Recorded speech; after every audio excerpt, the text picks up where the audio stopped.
Bonjour à toutes et à tous. Cette vidéo, comme promis avant les vacances, a pour objectif deux choses. La première chose, de synthétiser un petit peu ce qui a été dit autour du cours sur le travail. Et la deuxième chose, de revenir sur un texte que certains ont travaillé et rendu par écrit et que d'autres ont eu plus de difficultés à analyser en raison de quelques termes techniques et de sa complexité, puisque c'était un texte de Karl Marx. Le cours donc sur lequel nous avons travaillé, un des cours, je ne vais pas tous les synthétiser, c'est celui sur la notion de travail, technique et liberté, s'intitulait donc « Peut-on se libérer du travail ?» Premièrement donc, essayons de synthétiser un petit peu ce qui a été dit. Partons d'un problème. Bon. Se libérer du travail, qu'est-ce que cela peut bien vouloir dire? Il semble, dans un premier regard, si on analyse cette question un petit peu rapidement, que cette tâche de se libérer du travail soit assez vaine et inutile. Au fond, on a plutôt l'impression que le travail est quelque chose que nous devons faire, que nous devons rechercher, que nous devons essayer de faire nôtre, hein, et non pas de s'en détacher ou de s'en libérer, pour une raison peut-être très simple, c'est que c'est le travail qui nous permet de subvenir à nos besoins. Mais dans un deuxième temps, si on analyse un petit peu plus ce que nous vivons et ce que nous entendons autour de nous, nous nous apercevons finalement que certains souhaitent se libérer du travail, souhaitent travailler moins, voire souhaitent cesser de travailler, ou même plus exactement, on peut remarquer dans nos existences aussi à quel point parfois le travail est un poids, quelque chose de pénible, dont nous souhaiterions nous libérer. Nous avons donc un paradoxe intéressant ici qui tient deux propositions. Une première proposition qui consiste à ne pas fuir le travail, à le rechercher même plutôt, peut-être même comme une condition de notre liberté. Et d'autre part, la possibilité, cette fois-ci, de rejeter le travail en ce qu'il a de pénible, de douloureux, ou de ce que l'on appelle tout simplement laborieux.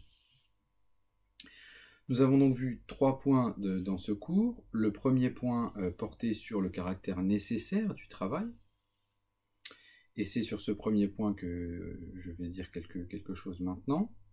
Et sur ce premier point que nous avons analysé le texte de Marx. Puis, nous avons vu dans un deuxième temps combien la technique avait pour objectif, et certains dispositifs avaient pour objectif de nous libérer d'une certaine manière de la charge de travail. Et dans une troisième partie, nous avons essayé de montrer à quel point le travail pouvait être une perte de liberté, ou ce que l'on a appelé techniquement avec Marx une aliénation de soi. Premièrement donc, le travail comme activité nécessaire. Il semble assez évident, on l'a dit rapidement dans l'introduction, hein, que le travail est quelque chose qui est une activité humaine par laquelle les hommes subviennent à leurs besoins. Or, on l'a dit, l'activité par laquelle les hommes subviennent à leurs besoins, et donc cette activité-là appartient à la sphère du nécessaire. En effet, il y a une différence entre besoin et désir. Là où le désir porte sur des différents objets, aussi vastes soient-ils, le travail, s'il a pour objet de subvenir aux besoins des individus, porte lui un caractère de nécessité. C'est-à-dire, finalement, on l'a défini très clairement comme ce qui ne peut pas ne pas être. C'est la définition du nécessaire. On est allé même encore un peu plus loin en se demandant si finalement la nécessité de travailler n'était pas aussi une condition pour nous de nous libérer de notre condition d'être mortel. Il est pour nous évident que sans la transformation de la nature, qui est le travail considéré sous cet aspect-là, sans cette activité de transformation, l'homme ne peut pas quitter cette condition mortelle d'existence, mortelle, c'est-à-dire quitter ici une condition précaire, hein, une situation où il risque d'être dans la misère matérielle. Le travail nous permet d'éviter de dépasser cette condition de faiblesse et de danger matériel. Il est donc, dans un premier aspect, c'est ce que nous disions dans le cours, libérateur, hein, en ce sens-là, il nous libère de notre condition strictement mortelle, au sens où on ne survit pas dans la nature sans travailler. On est même allé encore un peu plus loin, en disant que plus encore que cette possibilité de nous extraire de notre condition, on va dire animale par le travail, il est en même temps pour nous l'occasion de nous découvrir comme agents libres, comme acteurs libres. Et c'est précisément ce point que nous avons vu avec le texte de Marx, que je vous invite maintenant à avoir sous les yeux.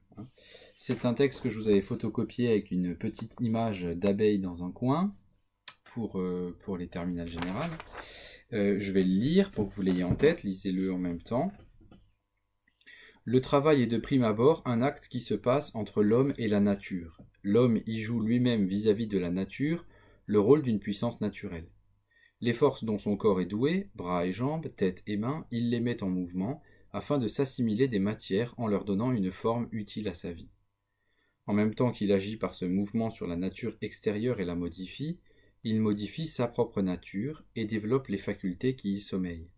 Nous ne nous arrêtons pas à cet état primordial du travail où il n'a pas encore dépouillé son mode purement instinctif. Notre point de départ, c'est le travail sous une forme qui appartient exclusivement à l'homme. Une araignée fait des opérations qui ressemblent à celles du tisserand et l'abeille confond par la structure de ses cellules de cire l'habileté de plus d'un architecte. Mais ce qui distingue dès l'abord le plus mauvais architecte de l'abeille la plus experte, c'est qu'il a construit la cellule dans sa tête avant de la construire dans la ruche.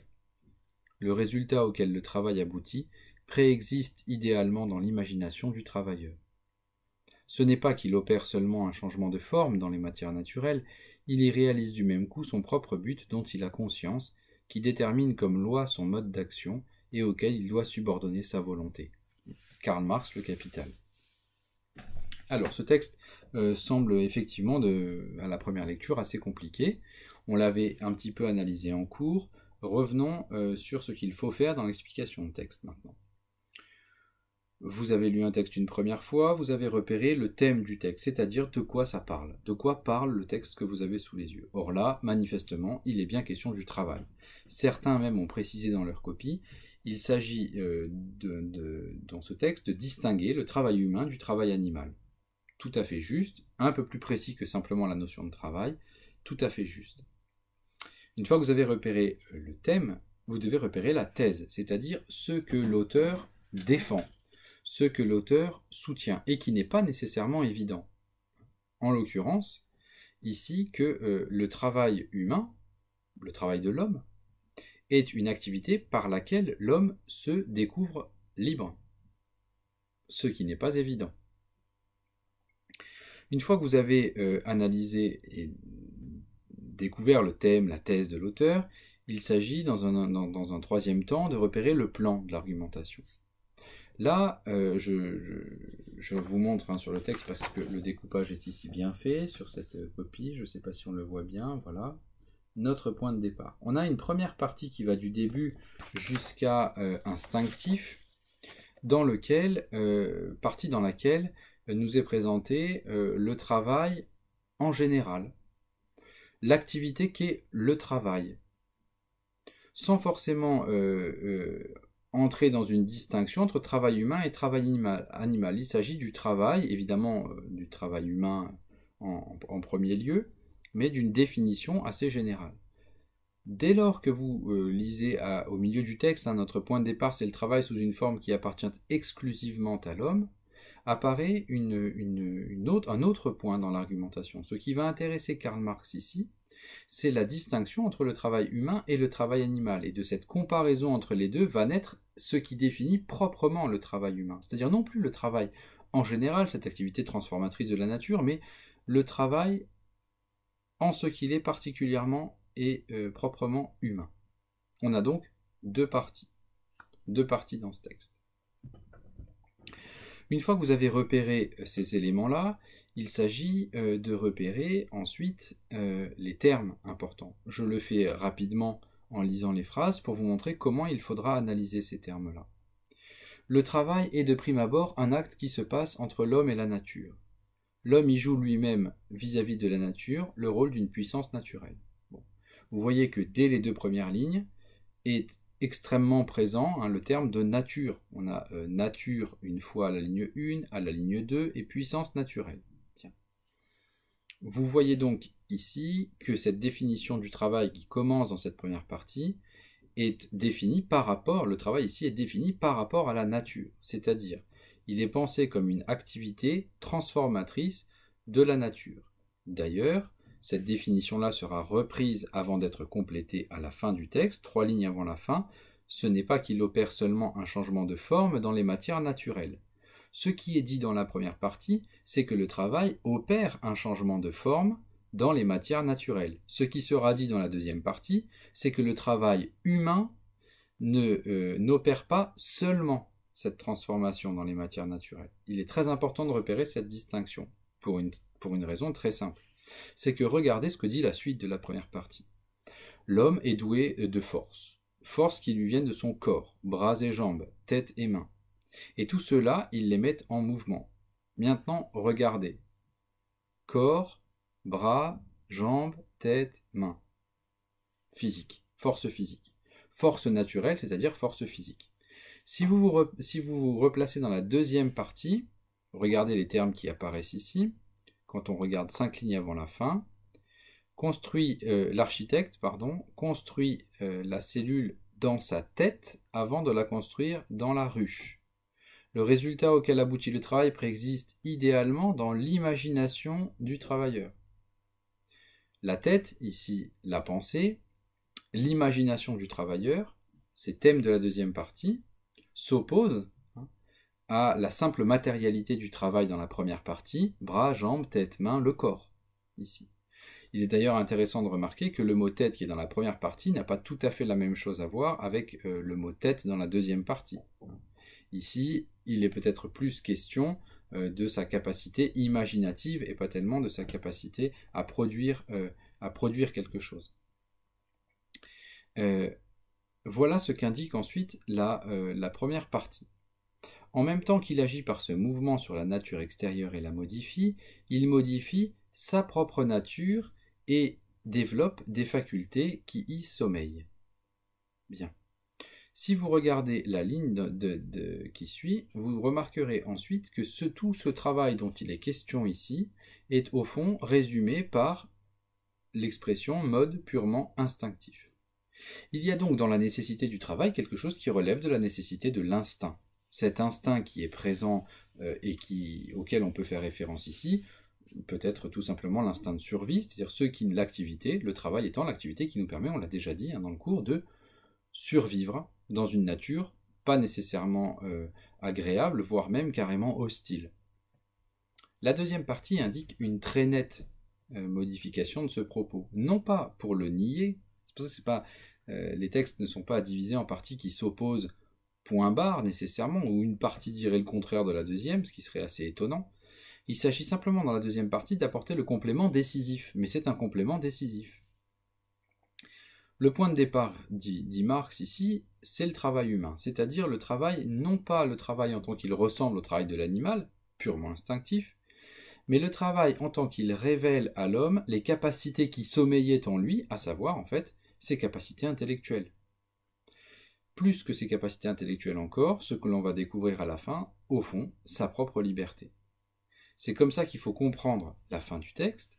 Ce n'est pas qu'il opère seulement un changement de forme dans les matières naturelles, il y réalise du même coup son propre but, dont il a conscience, qui détermine comme loi son mode d'action et auquel il doit subordonner sa volonté. Dans cette dernière phrase, tout est condensé. Premièrement, le travail est bien une transformation de la nature. Il est bien un changement de forme dans les matières naturelles. Mais ce changement de forme ne se réalise dans la matière que parce que l'homme l'a projeté, c'est-à-dire que parce que l'homme y a associé la conscience, la réflexion préalable, en vue d'un effet dans la nature, c'est-à-dire en vue de la réalisation d'un but. Or, ceci est complètement distinct du mode de réalisation instinctif. L'instinct s'oppose précisément à la réflexion, au sens où, ici, dans ce travail proprement humain, il y a pour l'homme l'occasion, dans cette activité, d'accomplir quelque chose qui préexiste à son action, c'est-à-dire son projet, son but, la finalité qu'il poursuit. Et c'est seulement en tant qu'il aura découvert dans son action cette capacité à accomplir ce qui pour lui est le but, la finalité, qu'il pourra se découvrir libre, c'est-à-dire autonome dans son activité.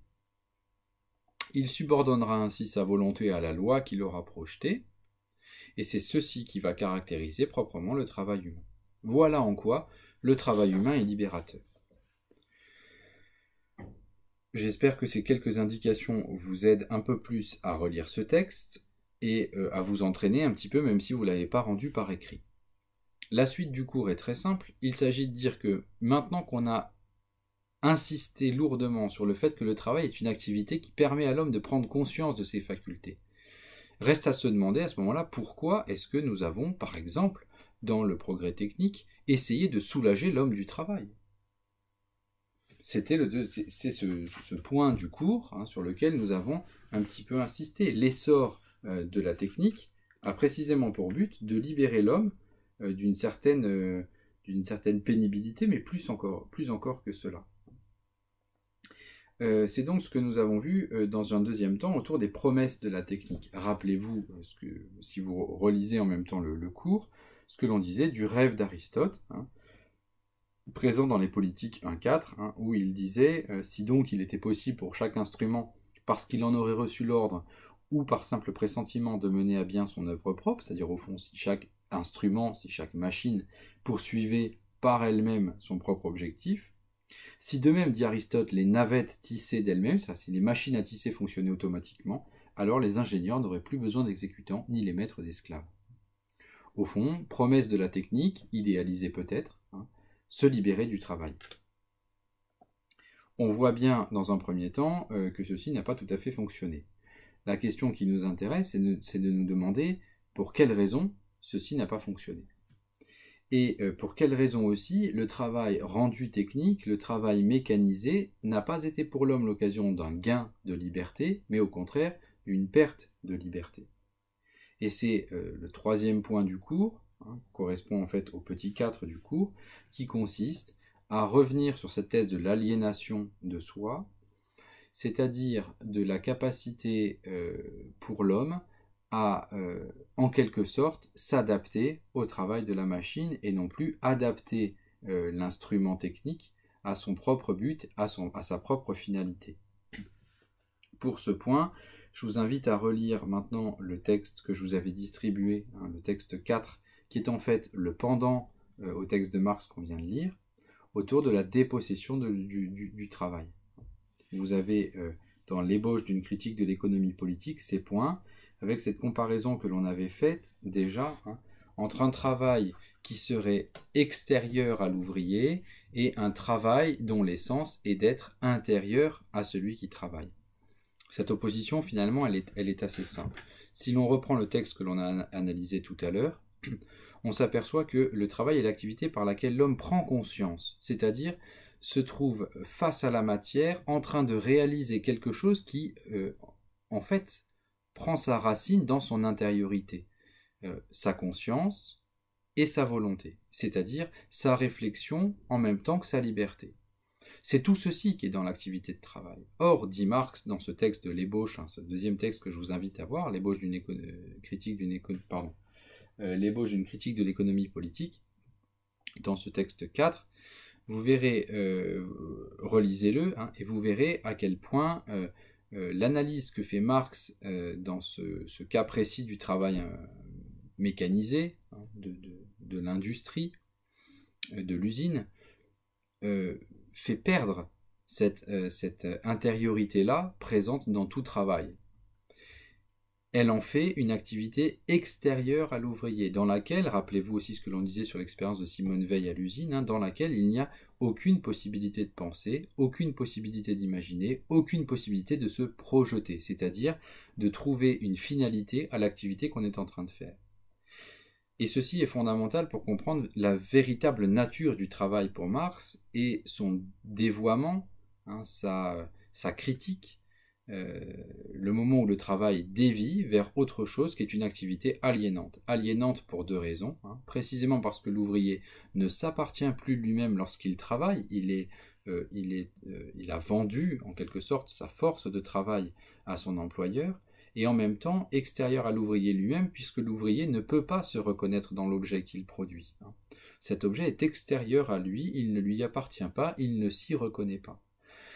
Ces deux textes-là de Marx doivent vous permettre de conclure à ce que, sur cette phrase que je reprends ici avec vous, parce que si vous ne l'avez pas comprise, il faut que vous la compreniez un petit peu mieux, autour de la définition finale que l'on a donnée du travail. Dans la conclusion du cours, je notais ceci, que je reprenais à un de mes collègues, Yvan Elissal. Le travail est donc humain sans qu'on puisse dire de lui qu'il réalise l'homme. Le monde du travail est le monde subalterne des moyens et de l'homme moyen. Le travail n'a pas de fin parce qu'il subvient à des besoins indéfinis, mais surtout parce qu'il n'est pas une fin. Or, c'est le propre du moyen de pouvoir se pervertir en fin. Comment j'avais conclu le cours à partir de cette citation d'Elissal de cette manière-là, en revenant à cette première phrase. Le travail est donc humain sans qu'on puisse dire de lui qu'il réalise l'homme. Il est humain parce qu'il est attaché à la condition humaine à proprement parler, au sens où il réalise la partie nécessaire de la civilisation, c'est-à-dire subvenir aux besoins, réduire au maximum la misère matérielle et établir l'homme dans un certain confort matériel, dans une existence au moins matériellement tranquille. Voilà en quoi le travail est humain. Dire pour autant qu'il réalise l'homme, ce n'est possible que dans un cas très particulier, c'est dans un cas où, si on suit la thèse de Marx, l'homme dans son travail trouve la possibilité de penser et trouve dans cette liberté de penser la condition de sa propre liberté. Dès lors que ces conditions disparaissent, le travail déshumanise. Dès lors que ces conditions se maintiennent, le travail humanise. Reste la suite du cours, et ce vers quoi je vais tendre moi dans le cours ensuite, c'est de montrer que de toute manière, et même si ces conditions existent, le travail relie l'intelligence à la matière, quoi qu'il en soit, et toujours. Il n'est pas réalisation de l'intelligence théorique, mais bien de l'intelligence pratique, de la raison pratique. Ce qu'il va falloir montrer, c'est que parce qu'il est confiné dans la sphère des moyens, c'est-à-dire dans la sphère de la civilisation, le travail n'est qu'une activité parmi toutes les activités dont l'homme est capable, et certainement pas celle qui peut réaliser au mieux l'homme, puisque nous avons déjà introduit la notion de culture, et nous verrons un peu plus tard pourquoi la notion de culture réalise davantage la promesse de pensée et de liberté qui était déjà contenue dans le travail. Voilà, je vais m'arrêter là parce que la vidéo est déjà un peu longue. C'était pour vous aider à retracer ce qui s'était passé autour du cours du travail, et particulièrement des deux textes de Marx. Je vous souhaite de bonnes vacances.